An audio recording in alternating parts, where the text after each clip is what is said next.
Les avocats portent un costume professionnel dans l'exercice de leur fonction judiciaire. Ce costume, vous le connaissez tous, c'est la fameuse robe d'avocat. Cette robe d'avocat marque l'appartenance des avocats à l'institution judiciaire, mais elle est également symbole de dignité professionnelle et d'égalité entre les confrères. Et connaissez-vous l'origine de la robe d'avocat? Deux histoires se confrontent, une histoire religieuse et une histoire plus laïque.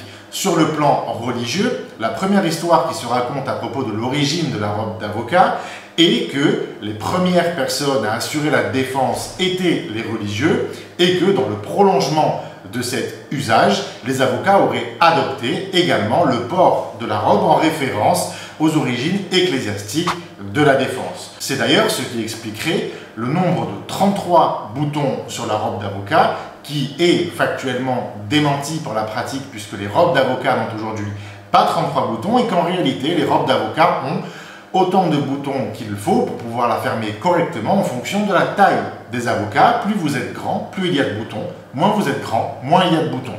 Et donc la deuxième histoire qui contredit cette légende religieuse est une version d'histoire beaucoup plus laïque et qui explique que les nobles italiens portaient une robe pour marquer leur appartenance à une certaine classe sociale. Au XIe siècle, le port de la robe en tant que marqueur d'une appartenance à une classe sociale a été également introduit en France et c'est pour cette raison que les avocats, comme d'autres professions ou d'autres personnes appartenant à une classe sociale élevée, ont adopté le port de la robe. Il y a d'ailleurs certaines cérémonies où c'est le roi qui remettait les robes aux avocats et qui choisissait parmi ces avocats ceux qui allaient défendre la royauté. Il est donc faux de dire que l'origine de la robe serait ecclésiastique, de même qu'il est faux d'affirmer que le nombre de boutons sur la robe d'avocat est égal à l'âge du Christ, 33. La robe d'avocat se compose de plusieurs éléments différents. Vous avez d'abord la robe de tissu noir. Il faut savoir que cette robe d'avocat, elle se porte fermée et que lorsque vous allez choisir de confectionner votre robe d'avocat, vous allez pouvoir choisir le type de tissu plus ou moins perméable et en fonction bien sûr de tissu, elle se froissera plus ou moins. Au-delà de cette robe en tissu noir, vous noterez que la robe d'avocat est équipée donc de manches longues sur laquelle vous pouvez personnaliser bien sûr les manches. Ici elles sont en nid d'abeille, mais parmi les éléments que vous connaissez tous, vous avez bien sûr le rabat qui se porte blanc et plissé et vous avez ici ce qu'on met jamais devant, mais je vais le faire bien sûr uniquement pour la vidéo, mais vous avez l'épitoge avec au bout un ou plusieurs rangs d'hermine qui viennent marquer le titre de l'avocat et le niveau quelque part de titre et de qualification de cet avocat. Au-delà de ces différents éléments constitutifs de la robe d'avocat, il est également possible de noter que lors de la prestation de serment ou de certaines cérémonies solennelles, l'avocat peut également porter des gants blancs avec sa robe. C'était le cas par exemple lors de ma prestation de serment à Toulouse, mais ce n'est pas le cas dans tous les barreaux de France, et que dans le temps, les avocats ont pu également porter une toque ou un chapeau rond, mais cela est tombé complètement en désuétude, et aujourd'hui, puisqu'à l'époque, le carton de la toque servait à recevoir le courrier, aujourd'hui on appelle toque les boîtes qui se trouvent au palais de justice en général et qui servent aux échanges judiciaires. C'est là-dedans qu'on reçoit le courrier des juridictions et qu'on peut échanger également par courrier entre confrères. Je vous ai parlé de l'épitoge avec l'hermine, qui peut se constituer de un seul ou plusieurs rangs d'hermine. Il faut savoir que ce port de l'hermine se limite en réalité aux avocats de province, puisque les Parisiens ont complètement abandonné le port de l'hermine, et là, plusieurs histoires se racontent. Il y a en réalité trois histoires qui se racontent. La première histoire, c'est que les avocats parisiens porteraient le deuil de Malesherbes. Malesherbes, de son vrai prénom chrétien Guillaume de Lamoignon de Malesherbes, était l'avocat de Louis XVI. Louis XVI qui a été condamné parce qu'il a été jugé coupable de haute trahison, et son avocat Malesherbes a également été guillotiné, et donc en marque de deuil et de protestation, les avocats parisiens avaient décidé d'arrêter de porter l'hermine. Ça, c'est la première histoire. La deuxième histoire qui se raconte, c'est qu'à l'époque révolutionnaire, les avocats s'opposaient à ce que Marie-Antoinette soit guillotinée. Et lorsqu'elle l'a été, ils ont alors décidé, en signe de protestation, de retirer l'hermine de leur épitoge en marque de protestation contre le fait que Marie-Antoinette ait été guillotinée. En réalité, il semble que ces deux histoires soient certes romanesques, mais ne soient pas véritablement réel. Et il semble que ce soit la troisième explication qui soit la plus plausible. À savoir que la tradition voudrait qu'on ne porte l'hermine que dans le cas de cérémonies solennelles, officielles.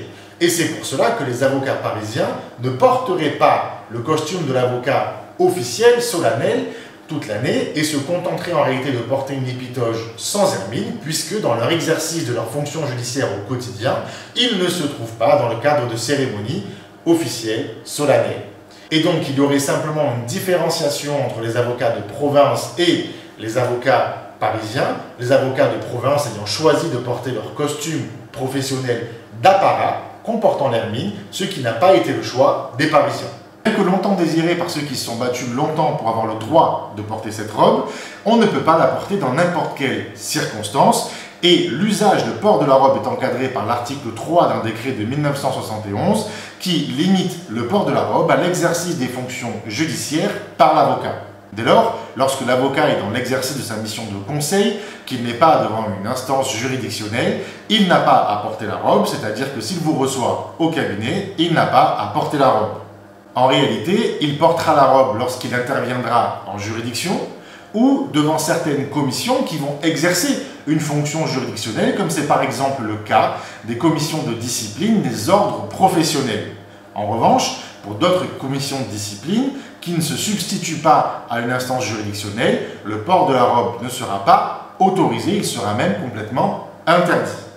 Ainsi, lorsqu'un avocat défend un élève en conseil de discipline ou un agent de la fonction publique ou un agent de la fonction publique en conseil de discipline, il n'a pas à porter la robe d'avocat.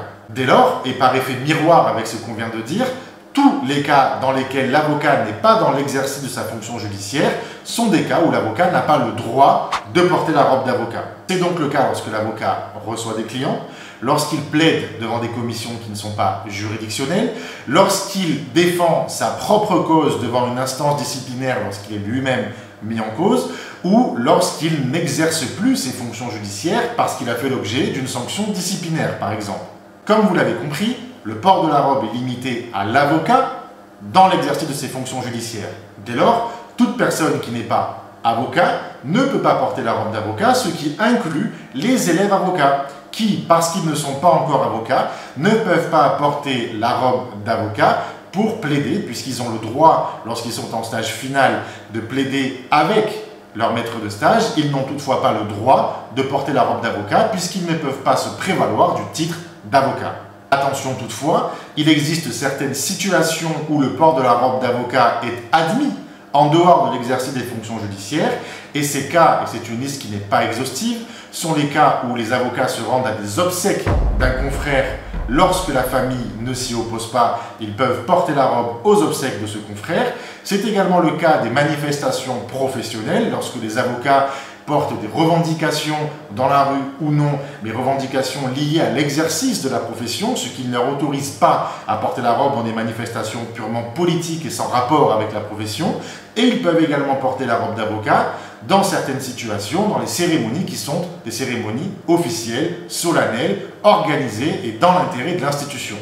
Attention, porter la robe alors que vous n'en avez pas le droit, parce que en tant que personne vous n'y avez pas le droit ou parce que la situation ne s'y prête pas, est puni par la loi. Ainsi, le code pénal punit le port illégal d'un costume professionnel d'1 an d'emprisonnement et de 15 000 € d'amende, et cette sanction est portée à 3 ans d'emprisonnement et 45 000 € d'amende lorsqu'elle vous a aidé à commettre une infraction. Il faut également noter que le barreau, s'il subit un préjudice, peut se constituer partie civile dans chacune des procédures diligentées à votre encontre. J'espère que cette vidéo vous a éclairé sur ce que c'est que la robe d'avocat. Vous avez un article détaillé en description de cette vidéo qui reprend un petit peu tout ce qui s'est dit dans la vidéo. Et puis bien sûr, si vous voulez en savoir plus sur la culture juridique de manière générale, n'hésitez pas à mettre en commentaire les thèmes que vous aimeriez que j'aborde, à mettre un like sur cette vidéo et à vous abonner.